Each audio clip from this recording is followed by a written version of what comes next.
It started as a harmless dinner, or at least that's how I thought of it at first.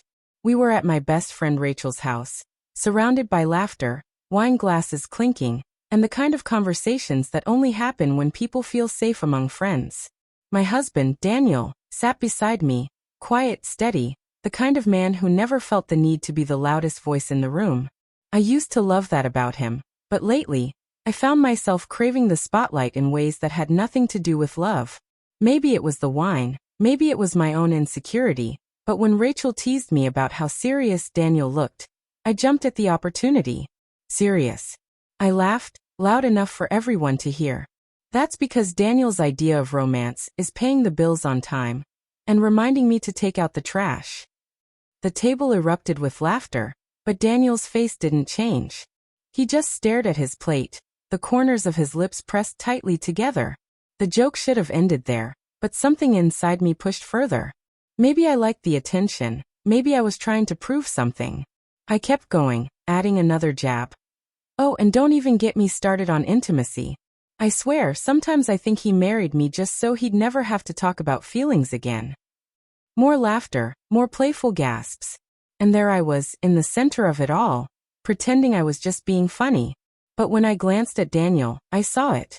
The flicker in his eyes, the kind that burned not with anger but with something far heavier. He didn't say a word the rest of the night. He smiled when spoken to, helped clean up dishes, even kissed Rachel goodbye.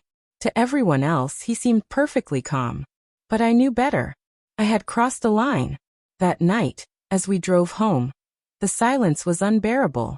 I tried to make small talk, but he only gave short, polite answers. By the time we pulled into the driveway, my chest was tight with unease. Daniel didn't raise his voice, didn't accuse me, didn't even ask why. He simply said, "Good night, Claire," and went to bed. I told myself it wasn't that serious. But 3 days later, I realized just how wrong I was. The next morning, Daniel acted as though nothing had happened. He made his coffee, packed his work bag, kissed me lightly on the cheek, and left for the office. If anything, his calmness unsettled me more than anger would have. Anger I could handle. It flares, it burns, it fades. But silence? Silence is a storm you don't see coming. For the next 3 days, he carried on with the same quiet efficiency. He spoke when necessary, smiled when required, and never once brought up the dinner party. But underneath, something had shifted. I felt it in the way he stopped asking about my day, in the way he went to bed early, and in the way his eyes, once warm and attentive, now looked through me instead of at me. On the third evening, I came home to find him in the living room with a box in front of him. Not just any box. Our wedding box, the one we had filled with letters, photographs, and keepsakes from the early years of our marriage. My chest tightened as I watched him pull out a letter I had written years ago. My handwriting messy but full of love, promising him forever. He read it silently, then set it down without expression. "Daniel," I whispered, afraid of the answer. He looked up at me with a calmness that felt colder than any rage. "Claire, do you remember the vows we made? About respecting each other? About being each other's safe place?" His voice was steady, but it carried a weight that made my knees weak. 3 nights ago, you turned me into a punchline. You let strangers laugh at me. Do you know what that felt like? I opened my mouth, but the words tangled in my throat. It had been a joke, careless and cruel, but still a joke. Surely he knew that. But the pain in his eyes told me otherwise. You want to be seen as funny, charming, admired, he continued, his gaze unwavering. But do you realize you did that by tearing me down? By humiliating the man who stood by you when no one else did? His voice didn't rise. He didn't yell. But every word cut deeper than shouting ever could. I realized in that moment that my so-called joke had broken something fragile, something I didn't even know was on the edge of breaking. And then he said the words that made my blood run cold. "So I've decided, it's my turn to speak now." Daniel stood, leaving the box of memories on the table, and for the first time in our marriage, I felt small under his gaze. Not because he towered over me, but because the weight of his silence had finally lifted into something sharper. Truth.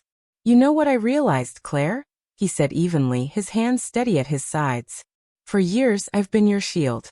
I've carried the weight, worked quietly, made sure you never had to worry. And I never asked for recognition. I didn't need applause. But the one thing I expected, the bare minimum, was respect. And when you made that joke, you showed me I don't even have that. My lips trembled as I whispered, Daniel, I didn't mean it like that. He shook his head, not in anger, but in disappointment. Intent doesn't erase impact. Do you know what it felt like to sit there while strangers laughed at me, laughed at our marriage, while the woman I love led the chorus? That wasn't humor, Claire. That was betrayal dressed as a joke. The word betrayal hit harder than I expected. I tried to reach for him, but he stepped back. His eyes softened, but his resolve didn't. For 3 days I thought about what to do, he admitted. And then I realized something. I've been quiet for too long. I've let my dignity be chipped away in silence, thinking patience would hold us together. But now I know patience without respect is just weakness. His next words were the ones that broke me. So here's me snapping, Claire. I'm done begging for respect in a marriage that should have had it from the start. I'm moving out. And I'm giving you space to decide if you want a partner to mock, or a man you truly want to stand beside. The room spun. The thought of him leaving, of the steady presence I'd taken for granted suddenly vanishing, left me breathless.